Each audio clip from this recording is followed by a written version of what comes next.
Reoccurring theme on the cheap seats as the St. Louis Cardinals. Oh, God save you if they win the World Series. Baseball, yes, it'll be on the whole off season. Hey, we're out here at Jake's Furnishings, located at 1100 Woodlawn Road in Lincoln, open 7 days a week. Phone 735-1212 or go online to jakesfurnishings.com. Want to get across some of our other sponsors. Jim Grimaldi, attorney at law, call 217-651-8089. The Christian Village, that's where we'll be next week. The area's leader for senior living and healthcare services, phone 732-2189. St. Clair's Manor, their team's dedication is what makes them special, phone 735-1507. Edward Jones, financial advisor, Bob Neal, call 735-2585 or stop by the office located at 218 South Kickapoo in downtown Lincoln. And Schneider Chiropractic, LLC, located at the former Perry Center at 523 North Elm in Lincoln. Phone Dr. Alicia Schneider at 732-2140 to schedule your appointment, where your schedule is the doctor's schedule. Also, Toys for Tots Dart Tournament going on today at the Bunker Bar and Grill.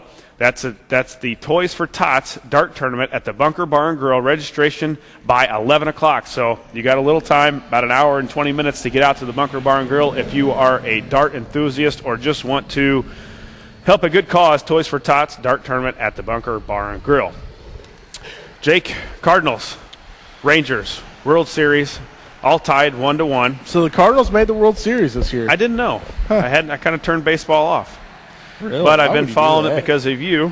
Because you're love the baseball. And Cardinals, of course, and the Rangers are tied at 1-1. Mm-hmm. A game, as many have thought, that the Cardinals kind of, I don't know if you want to say threw away or just made some mistakes, which happens. I mean, I was going to say, the thing about happens. Texas is they are opportunistic. And they have some bats. So. And they made great plays in that second game. The middle infield was dynamite for the Rangers in that in that game on Thursday night. Yeah, what was it, the seventh inning where they turned that double play? Where he flips it to him and that was the game. Kinsler right barehands it, throws it over, and then they make another great play up the middle. I mean, it should have been 4-0 Cardinals. You're right. They saved some runs for the Rangers, so you got to give the Rangers credit. Some of the people like to blame Pujols. You know, he's won you a lot more games than he's costed you if you can't catch a. But still, they would have scored. You know, I mean, the game still would have been tied. He already said he was going to go to third on that. If he would have caught that cutoff. That relay, he was going to third with it, so the guy would have already scored anyway. So, the guy was going to score. And the Cardinals didn't score that night, so let's, get on with that. But Cardinals, Rangers, game tonight, 7:05 in Arlington. Through the first two games, the Cardinals of Rangers have only scored 8 runs. Jake, do you see that changing a little bit tonight, and the fact that I think it can change a little bit. The weather gets tonight. a little warmer. The pitchers are both starting pitchers aren't the top. Top tier, right? You know, Yami pitched well. You got to say though, that's the thing. I've been surprised. I'm surprised how Texas has not been able to take advantage of the Cardinals. Right. And I even the relievers. I really thought that the Rangers hitters were going to just absolutely dominate, and it hasn't been that case yet. Well, but in the Cardinals' defense too. I mean, they got through Philadelphia, then they got through. The Brewers, both of those teams have very good hitting teams as well. Well, and a lot of people, you want to call it the experts, are saying, oh, the Rangers haven't seen the Cardinals pitchers, and the Cardinals pitchers haven't seen the Rangers. Well, the fastball is still a fastball. The slider is still a slider. The guy can throw 95. Pujols has seen 95 before. Yep. I just don't sometimes agree with that. I mean, when you're in college, when you're in high school or whatever, I know it's a little bit different, but you don't get to see everybody every year. What's interesting is we're going to Texas now. The Cardinals. You are too. What? You fly with the team now? I could probably work some credentials there. Pool's building a house there in Chatham, I heard. So hook him up with some furniture. Maybe. Yeah, there you go. But no, they're flying to Texas, and now the DH is coming into play. Right. Who has the better extra hitter right now, the Cardinals or the Texas, which could be kind of interesting. Well, or it could be offsetting penalties. Do you think that's an advantage? Do you think the Cardinals, is that an advantage for the Cardinals or a disadvantage? I actually don't, because at this time of the year's yeehaw. Yeah, fans. Yay. At this time of the season, I mean, to be honest, we've gotten a lot of our wins, and this is kind of rough for me to say because I'm not the biggest fan, but Tony La Russa's pulled a lot of the right moves. Mm-hmm. And I don't know. You don't have it. It's not as much of a manager's game when you get to the American League. Right. So we'll see what kind of tricks he can pull out there. Sounds like maybe your game winner of the last couple games, anyways, Craig, is going to be moving to right field. Lance Berkman moves to DH, from what I've read. Well, see, and somebody was saying that Holiday's going to DH. From what I've heard or read is that which doesn't make sense to me. Holiday's going to be in left, and Jay, which would make much more sense. And right will be Craig, and then Berkman moves to DH. That would make much more sense. The Rangers are going to move Yorvit Torrealba to the catcher. Their catcher is going to move to first, which is Napoli, and Michael Young is now going to DH. Which I don't know. I like Michael Young at first. He's a shortstop. Surely he can play first. You get a little bit better glove, I would think, out of a shortstop than you would a catcher. So you're saying first base is easy? Is that what I'm just saying it's a lot easier than shortstop or third. Well, I don't know, man. Really? Yeah. Did you play first? I did. Well, I was going to say, you must have been a first baseman. Towards the end there, and I know that I saved my infielders a whole lot of errors. Well, wouldn't you think a guy that as a shortstop or an ex-shortstop, now third, is a better glove or a better scoop than a catcher? I am not going to say that. Okay. Because I'm thinking if you know how to scoop, and which is not the easiest trick, if you can scoop, you can save your infielders a lot of errors. That's why I'd rather put a shortstop or a third baseman over to first than I would a guy that catches that uses his gear. Yeah. You were a first baseman. All right. Hey, you talked about Tony La Russa. Good first baseman. And an outfielder. I've heard. You talked about Tony La Russa making some moves. making some good moves. What about the move the other night? And it's been well documented and talked about in the last couple of days. Josh Hamilton is coming up to bat. Yeah. A bad groin. Yeah. Has not been looking well at all. Maybe not even a hit, I don't think, yet in the World Series. And Mott comes in throwing his usual 98-99. He's on the mound right now. But La Russa goes to Arthur Rhodes. Yeah. That goes 88-89 if he's, well oiled up and everything like that. And to bring in that, and it even said, good point. I mean, Hamilton said that I was surprised because I'm not swinging it well, and when you can slow me down a little bit, it will help my swing. Let's make contact. He bops it out into left, I believe it was, sac fly, and they score another run. You're talking that, La Russa, was that a good move for the Cardinals? Would you have made it? If you look at, I'm going to say yes. Why not? Although, then again, Mott's been tough. He's been really, really tough on just about everybody here, basically the last month. But he does have some hiccups. He does not pitch well with runners on base. He doesn't really have a move to first to hold them on. That's why Kinsler got such a big jump on that steal. And what a close play that was. Yeah, what a throw by Yachty. I mean, he was safe, but, man, he put it right on him. Couldn't have been any better. It was a perfect jump by Kinsler. Yep. A perfect throw, release. Everything was on the money, and Kinsler just had a better jump. Yeah, Bailey stole that on the pitcher. If he had a half a step less or, just a little bit off, he was out. Right. So, the way I look at it, it's been a very well-played World Series to this point on both sides, to be honest, both Texas and. But like I said, I've been surprised by how the Cardinals have been able to hold Texas's bats down. Very surprised to be honest. I think the cold weather, we had been playing in you're talking 60s, 50s weather before you got this cold spell, in central Illinois here, and obviously it was down in St. Louis. I think that played a big part. It was raining. It had rained on, Wednesday? So that's a whole new ball game when you've gone from your hands feeling really well to your hands being really cold. And that's definitely a pitcher's advantage. Now, Thursday, I thought there would be a lot more runs scored than there was, hardly anything. I think they moved to Texas. I think they score like crazy because of the warmer weather.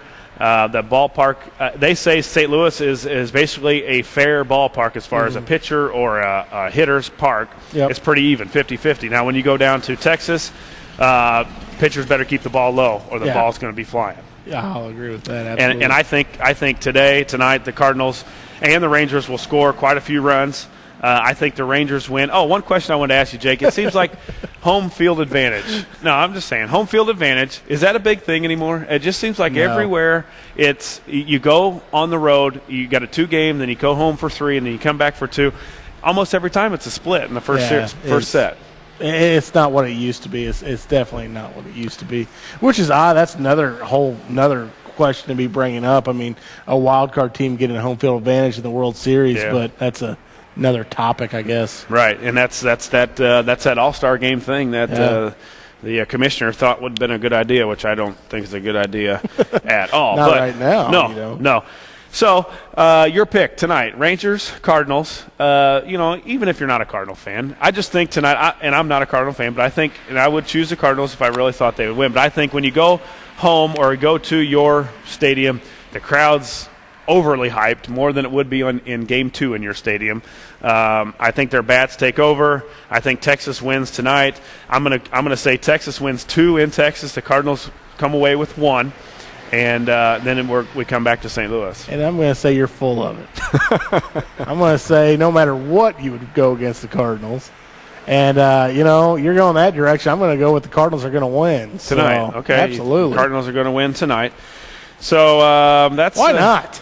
Well, I mean, come on. Kyle Loesch. Well, he hasn't been – unbelievable. Really. The bullpens have been.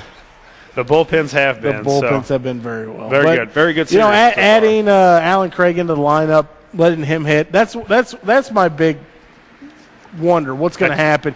Will the extra hitter for the Cardinals, which I think is a better extra hitter than what Torrealba is. Right. I think Alan Craig is a better hitter.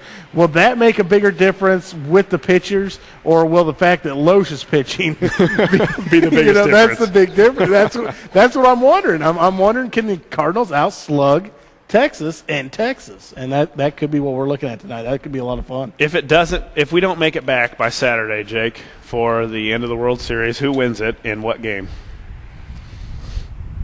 I can't predict. I think you can't because you're going to go against the Rangers. Are you going against the Cardinals? No, I told you this in 2 rounds ago. Oh. I can't predict because it never works my way. Okay. Well, I'm taking the Rangers in 6. I'm just saying I want to see the Cardinals win a World Series before I die. I mean, come on. Is that too much to ask? What are you, a Cub fan? No, I'm just saying that because you're a Cub fan. I know. Thanks a lot. Hey, we got to take a quick commercial break. We're done with the Cardinals. Rangers tonight, 7:05. We got to talk some Illini football. We're not done with the Cardinals. We'll never be done with the Cardinals. We are done for right now, anyway. We got 10 minutes left out here at Jake's Furnishings. You're listening to Cheap Seats, 96.3 FM and WLCN online. Back out here at Jake's Furnishings, located at 1100 Woodlawn Road in Lincoln. We just got done talking World Series baseball, and now we're shifting gears to Big Ten football, where a lot of games going on today. And, of course, the main one in this area, the Illini, the number 23 ranked team in the nation, coming off their first loss of the season last week. Quick question. I got to jump ship on you, but is tonight the orange-blue game for basketball? I don't know. I believe it might be. It could be. Last week they had the scrimmage, I know, for basketball, and then they had an open practice for instance, if you wanted to go to the practice. I think it was like 9:30 in the morning, and then you got to, of course, go to the practice for an hour or so and then run over to the football game and watch that, which didn't turn out as we wanted. And some are saying that maybe because of the schedule the Illini have played up until now, or up until last Saturday, was the reason, one of the reasons that Illinois didn't look so well. Of course, they finally faced a good defense. Really, the only team that we had played up until then had been Arizona State. Yep. And, the Illini just couldn't move the ball last week. No, it offensively did not look good. Defensively, though, they still looked solid. Right. You know? Yeah, it wasn't the defense's fault. The Illini, the offense gave up the ball in bad territory. Yeah. I mean, and there were times where the defense stuck them, or there was times where we held them to a field goal. It was not the defense. The Illini offense just could not get rolling. Now the question is, can Illinois say, you know what, okay, we're coming off a loss. We're going to West Lafayette to play Purdue. can we put the whooping on Purdue? Right. I mean, this is, one of those things where the good teams, after the loss, they get a little angry and they show up the next team. Can Illinois do that? Do they have that in them? Right. I don't know if they do. We'll find out, and you're exactly right. The good teams come back and perform. If you're going to be a top 25 team, you're going to be a top 15 team, you're going to go for that Big Ten title, you've got to be able to come back because obviously we're in the Big Ten season. Any game you lose now, we're falling behind against a team like Wisconsin, a team like Michigan State, those teams in which we have Wisconsin coming up. We've got Michigan coming up. We've got Penn State coming up. Oh, yeah, I forgot you're going to it. And also Penn State. So the Illini, 6-1, 2-1 in the Big Ten, are at Purdue at 11 a.m. today. That's going to be on ESPN2, or if you're in the tractor or in your car or whatever you want to do, 12:40 a.m. I've listened to it in there, or I think it's on 95.5 on FM also, which is nice. So that's where you can hear or listen to the game, see it. 3-3 is Purdue, 1-1 in the Big Ten. So the Illini offense still ranked rushing 20th in the nation at 210 yards per game. They're 76th in passing at 214 yards per game, and scoring is 47th at 30.7 points per game. So the offense still up there. It's whether the defense will show up today again and hopefully hold Purdue, which they have looked better. Early on in the season, Purdue was not good. I mean, you're right. They were right there with Indiana. Here lately, they've come on. They played Penn State well last week, only losing by a couple points. Kind of a neat little thing from this area, not close to this area. The Purdue quarterback went to high school at Metamora. It was Caleb Turbush. He led Metamora to the 5A state title in 2007. So maybe you get to see a guy that maybe the Illini should have gone after, and they didn't. Hopefully it doesn't come back to hurt us. I was going to say, no, I don't think so. Don't think so? No. Looks like the Illini are a 4-point favorite today at West Lafayette, and the paper has them predicted Illinois 24, Purdue 20. It's not enough. Well, we've got to find another scoring option other than A.J. Jenkins, too. He's been the main guy, of course, leading the nation in receiving. We've got to find somebody else, and coming back from an injury will be Darius Malines, who's considered as the second-best receiver. So hopefully the offense can not turn the ball over. We talked that with Coach McDonald about the Railers turning it over. It hurts. It hurts at every level, and it showed the Illini last week. I don't know, Jake, do you see the Illini as a top 25 team as you kind of saw them last week? Yeah, I believe they are, but at the same time, you have to win, Right. And a game like last week, they should have won that game. Right. Again, if they weren't throwing it away, they had it. So, well, where they go moving forward is the Big Tell sign. I mean, you have to take it to Purdue. It should be a 30 to 17 game. 30-17 is what this game should be, but we'll see. You would think they'd have them rallied up, and I know Illinois travels really well to Purdue. Yeah, so, not far away. We'll see how it goes. That game's at 11 a.m. So hopefully the Illini pick up a W. Hopefully our Bears pick up a W, and we have a good week. And hopefully the Rangers. No, I wasn't going to say that. I was just kidding. No, I know what you're thinking. You're thinking if the Cardinals win another World Series, how great that would be because you're so close to St. Louis, and you can go down there for opening day. Hey, we got Theo Epstein, so what's that going to do? We're going to be right on your trail because he can pitch, hit, and throw. At the same time. I've heard he's one of the best pitching catching combos in the league. He can do it all. Hey, that's going to do it, Jake. I want to thank you for having us out here at Jake's Furnishings. Good times, guys. Beautiful morning. We got everything covered. We want to thank Coach McDonald for the last time in the 2011 season for coming on the cheap seats. Jake, just in a couple weeks, we'll be talking with Coach Alexander. Absolutely, yeah. Man, Coming right around the corner. Yeah, a couple weeks. And like you said, I believe the Orange Blue game's tonight. College basketball. I think will be it's starting. midnight. High school high school basketball will be going. High school basketball will be we'll fun be getting times. kicking, and of course you can catch all those basketball games on 96.3 FM and WLCNonline.com. Jake, thanks for having us. That's going to do it for this week from Jake's Furnishings. For Josh Komnick, the furniture guy, Jake Johnson. Good day. Have a good Saturday, and check out the Illini, 11 a.m. Go Illini.